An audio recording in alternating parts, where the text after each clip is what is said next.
anticipating Madden 21. With that being said, a lot of the metas tend to carry over early into the year before the next game update launches. So you're looking at the roster update and the very first monthly patch that they install. So a lot of people will be running some of the successful stuff that they, use in the bulk at the end of the previous year. So with that being said, I kind of create my own meta. Like, I don't follow a lot of what people do. So I want to kind of get more in depth. I know I did a video about 11 months ago on this, and I seen that I'm still getting comments on it. So I kind of just want to sit down and break down a little bit and go more into depth on the alignments that you need to be using and the advantages and disadvantages of each. So let me just go, for instance, per se, let's say we pick a 4-3 over and we just pick like a fire zone 2. Okay. I go into this formation, let's say here's a good one. Let's say they're in close slot. Obviously, let's say that's a passing play or whatever, it doesn't matter. Now let's just go with spacing. Alright, so standard alignment is going to have a cornerback matched into the slot. You're going to have a tight end over there, and you're going to have a fucking running back possibly going over there as well. And you're going to have a linebacker defending a receiver. Alright, those are two mismatches that can be easily exploited. So without me really changing anything, let's just go into man align. And as you can see, now I have a cornerback in that position where the linebacker is supposed to be playing. And now I have a linebacker playing more towards the tight end where the running back can get. So it's going to give me a defensive advantage towards whatever the offense could possibly do. Also, with that being said, if I'm not mistaken, I should have linebacker. Yeah, I have linebacker quick adjust for a cornerback, so I can put him like in a curl flat, and then I could play like a deep half or whatever. I can kind of mix it up. So it's just going to give you more leverage defensively, that you can put him in a curl flat or whatever. It really doesn't matter. But that's just one thing that I kind of want to show you how to use man align. Just if they are not really doing any motions. Now, give me one sec. Let me turn my other stick on. I'm going to show you the advantages of this formation. Doing this like this. Go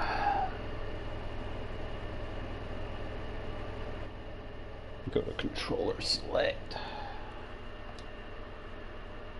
Sucks you have to do this, but it's Madden for you. So we're just gonna run this play as is. See how just with the man align, I have my linebacker out there. He's gonna get a quick block shed.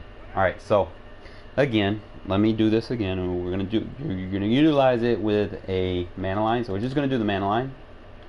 Also, make sure that you're not playing at cornerback, because if you move the cornerback or whatever, you got to reset the play. Yeah, all right, so hold up, bugs out if you're playing one of the guys that shift. So this is why I'll play the safety that's like in the deep. Hopefully they'll fix that on the next one. Let's kind of go back into it again.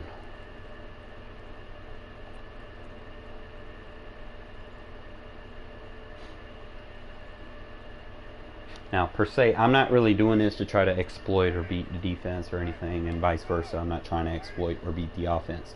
I just want to show you how the alignments are working. Okay, so that's my defensive alignment.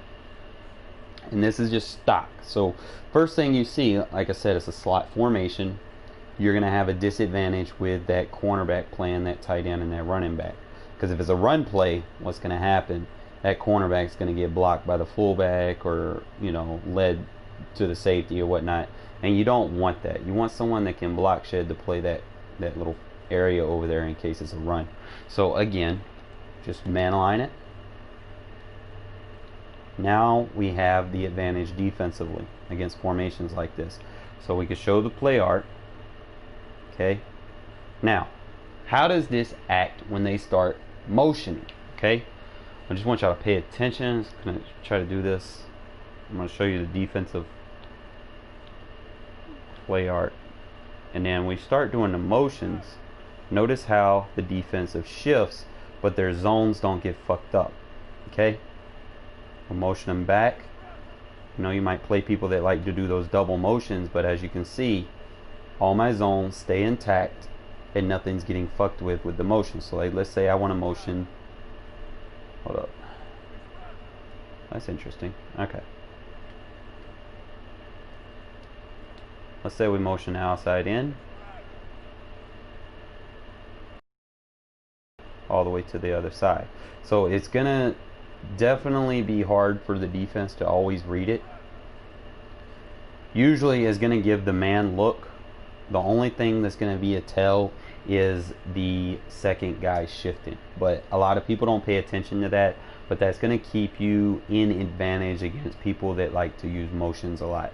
Okay, especially starting from, you know, unbalanced formations where they might stack the two wide receivers on one side. So that's usually just, you know, man align. Now let's kind of go a little bit over baseline, and then I'll go more into depth on. Now baseline is what I'm going to use more for when they're out wide. Okay, like if I pick any formation where the two like, let's say I go strong or weak, I form. Like if I might be go H slot. Nope, not gonna fuck with it. It's usually 2x2 sets, so like I form Y off, for instance, might be a good one. And mainly what we're trying to do is make sure that we have the correct matching. Well, for one, I don't like being in cover 3, but usually I don't like to press in cover 3, especially when I just have a single high safety. It's not really a good idea. So usually when you just baseline, you go ahead and take them off press. Another thing that I would suggest, if you're just using baseline to disguise your defense, you need to go into your coaching adjustment first and turn baseline on. That way you can disguise your defense without giving them the pre-read, because if you do it from the line, what's happening is they probably already found your defense. All right, if they see a single high safety, they're automatically going to know you're in a cover 3, and then next thing you know, you're finding yourself in a loop versus people that like to use the cover 3 beaters and bomb you to death. So don't, you know, make yourself vulnerable when you use the baseline. So if you're just using it, again, just using it to disguise your defense, make sure you turn it on in the coach menu, and you can just play it as is. Try not to spam the same defense. You know, change your audibles up. You know, change up who you send. You know, want to keep them off guessing when you come out in a baseline. And then, you know, that's pretty much how you want to do it. It gets you off press. You do not want to baseline and press, because usually what's going to happen is, you can see on that right side, he's going to get that outside release every time. If they come out in wider formations, let me show you. I'm going to show you why you don't do baseline press. I don't know why some people suggest that you do it. They're fucking retards. But whatever, man. You're following my channel, you're going to be in the know. Alright? So let's go back into it. I'm going to show you why you don't use press with baseline. Let's just, for instance, say they come out with 3 wide receivers. I'm trying to find one where he's out wide. Just give me one sec.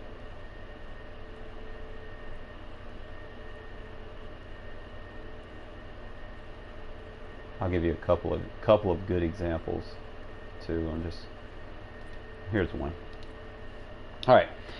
So here's one reason why you don't baseline press. So if I baseline, it's going to bring the corners inside. Okay. This is a big reason why you don't want to press, because when you press, Look on the outsides. Look how much separation, no press that you're actually doing, you know. And then against slot formations, you know, now you got this one guy jammed up against nobody, and you got two wide receivers over there. Okay, so if they do like a little quick cross route, you know, he might stop the slant from coming in from the outside. But what are you going to do if the slot runs a zig or the slot runs a post corner? You know, you're going to be in a bad position, and that safety may or may not be able to help them 9 times out of 10, especially if it is a vertical. Okay, so I just want to kind of just make sure that you guys know this. I mean, don't do something that you see somebody doing thinking that it's going to make you a better player. You got to look at how the alignments are shifting and taking place. So again, pardon me, make sure you're paying attention to what you're doing and not just spamming something just because such and such on YouTube said do it. Okay, so pay attention to what your guys are doing. I think that goes over base align. The next one that I want to go over is standard alignment. Like a lot of people, they just spam their adjustments and they don't pay attention. You know, sometimes standard alignment is actually pretty good. Let me go back into this fire zone 2, and I'm going to show you a good example of it. So like, let's say they're spreading you out. Okay, let's say they're in spread Y flex. We'll just go random play, and I just want to kind of show you. Notice how those linebackers, they're more in position against the slots. Okay, everybody's pretty much where they need to be, you know, alignment wise. Your only weakness is when they spread you out, it's going to kind of leave you vulnerable in the inside. Okay, so what I like to do usually when I come out in a standard alignment against spread, which is going to give me the advantage against, you know, the outsides, however it does leave you vulnerable inside. So again, what I like to do is I like to, you know, cover my weakness, you know. So sometimes I might put my corners in deep halves or outside quarters, and I might take my safeties and put them in, you know, on the inside or inside quarter or wherever I think that they might be going. And again, I use my safety a lot, so what I like to do is I bring my safety down. If I immediately think he's going deep, I drop back. If it's a little short pass, you know, I tend to kind of watch the slots myself and see if it's a breaking route or if he's going to try to check it down to his running back. Now, because I do this, usually, like I said, I'll take my corners and I want to protect the deep with my corners. And then I have all this field right here from the inside third to the outside quarter for my user. And then I can always just check down to the running back if he's going to the running back. So, you know, it's just something that y'all guys could consider. And that's just regular alignment. I wouldn't base align for this because, again, spread formation is going to kind of leave you vulnerable. Okay, like even if you come down with the safety, look how much room you're given against the spread. You know, they might kill you with hitch routes or flat routes. All right, so just pay attention to how they're coming out. There is an alignment for each type of offense used against you, including, you know, like let's say he starts doing motions. What I want to do is I want to man align, okay? And that's going to protect me against motions. Okay, so now I want to get a little bit more in depth as opposed to what I did earlier this year. So what we're going to do is we're going to start using some of these alignments to set up our blitzes. And you can use this with any blitz, like a lot of my popular blitzes that surprisingly, you know, there's only a few that know about. Like people that follow my channel are usually the only people that get the good stuff, all right, if you will. So I'm going to show you how to utilize these alignments, you know, by keeping that same, you know, adaptation of what I do into my processing. So again, we'll come out in the fire zone 2.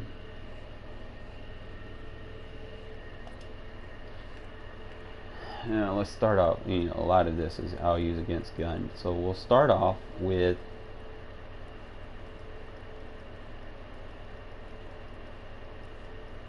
this wing slot. We'll just go random play.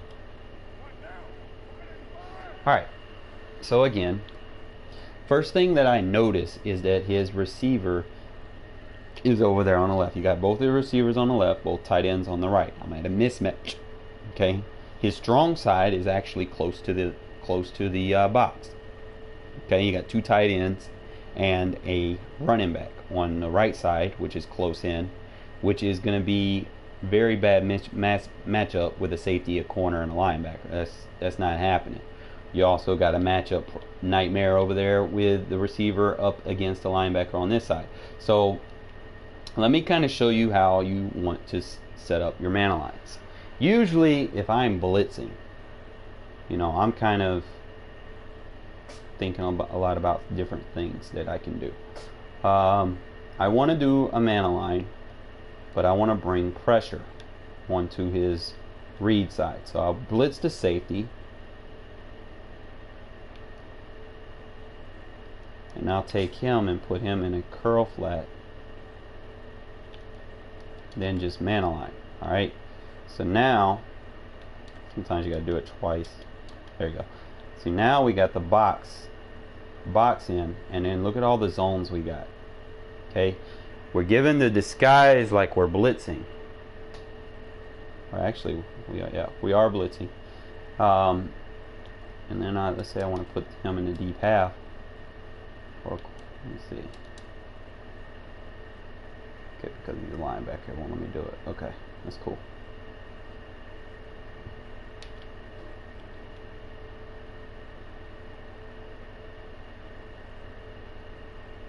I'll do it like that.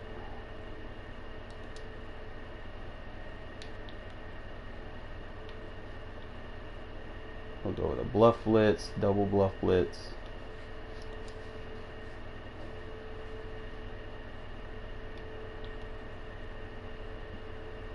Deep half, and bring the pressure from this side like that. We're already man aligned, so let me see. Next thing you do, just boom, try to lock it up a little bit. Let's take a situation again. Usually I'll use this defense against spread formations and shit, spread and empties. Like, let's say I'll come out and you might play someone that thinks that the air them out offense, or air raid offense or whatever is going to work, and they might come out and gun empty. And then what I like to do is I'll come out of my 4-3. Now, my advanced blitz that I do use the one where the safety automatically comes down in the box, but for the sake of this video, I'm just going to use a base shell behind it so that we can show you the matchups. Alright, so the first thing that I want to do is I want to obviously bring a safety down without giving up too much. Alright, so we want to get dual outside heat. So I'll blitz him and put him in a deep half. And this is a formation that I could base align because he's spread out so much. Because if I man align, I'm gonna leave that middle wide open possibly. So we'll blitz him, and then we'll base align. Now what happens is it's gonna give me a little bit more strength now. Okay. Actually, I should probably man align that. Yeah, we'll go with man align with him spread out like that. Alright, and then just again, like I normally do, is I'll take him and put him in an outside quarter like that. And then I usually just bring him down. I might shift the D line down, and then crash them down like that. And this should give me like instant heat. And all I'm gonna do with my user is I want to take like the slots and stuff away. And look, he's not really gonna have anywhere to throw it. Alright, so it's just using the alignments. You can use it to get, you can, like, let's say I want to get like stupid. Alright, let's say I want to blitz all my DBs like that. Okay, and then I put him in a flat, like that. Then I go with the man align, and then you can just bring everybody down to the box, and you can set up a blitz like that. If you don't want to give up anything too much on this side, you know, like a post route or anything, you can do that. Or, you know, if I'm confident that I got enough pressure on the inside, I might put, you know, create my own cover 2 invert blitz. Okay, so he doesn't know exactly who's coming, you know, and who to really be watching. And sometimes, like in formations like this, I might just use that DB, you know, and then just look how wide I get. Like he has X open or whatever. Now that's just sometimes the game just gives them all that protection, even when you have the human on the stick, he just sit there. But you know, it's just an idea. I don't want to spend too much time on this video because it's just a basic run through of some of the stuff that I like to do. If you have any questions or whatnot, again, if I just go man align, and let's say he starts motioning, look at there. Okay, so we stay with it. He might try to do a man beater. What happens with a man beater? It's going to cut under, and it's probably going to get picked off. But again, you know, those are just a couple of things that I like to do. If you feel like I could add anything, just let me know, and I'll try to get back to you as quick as I can in the comments. Other than that, you know, I'll probably be going over some more of the popular videos that I've done up until 21 comes out. So appreciate y'all guys watching, man. Make sure y'all hit that sub, and make sure y'all subscribe, because when 21 comes out, I'm definitely gonna have some stuff down for you guys early, and there's nobody gonna be on the Raiders playbook better than me. I've been doing this shit for 20 years, man. The book's pretty much been the same. I know the ins and outs of it. They might change a couple of plays here and there, but for the most part, you know, I'm the guy you need to come to for it. Okay, all right. Don't follow all these meta spammers thinking that they know what they're talking about. You know, don't be the guy that, you know, is a follower. You know, be a leader every now and then. All right, guys. Appreciate you. Don't forget, I'll be back with you. Okay.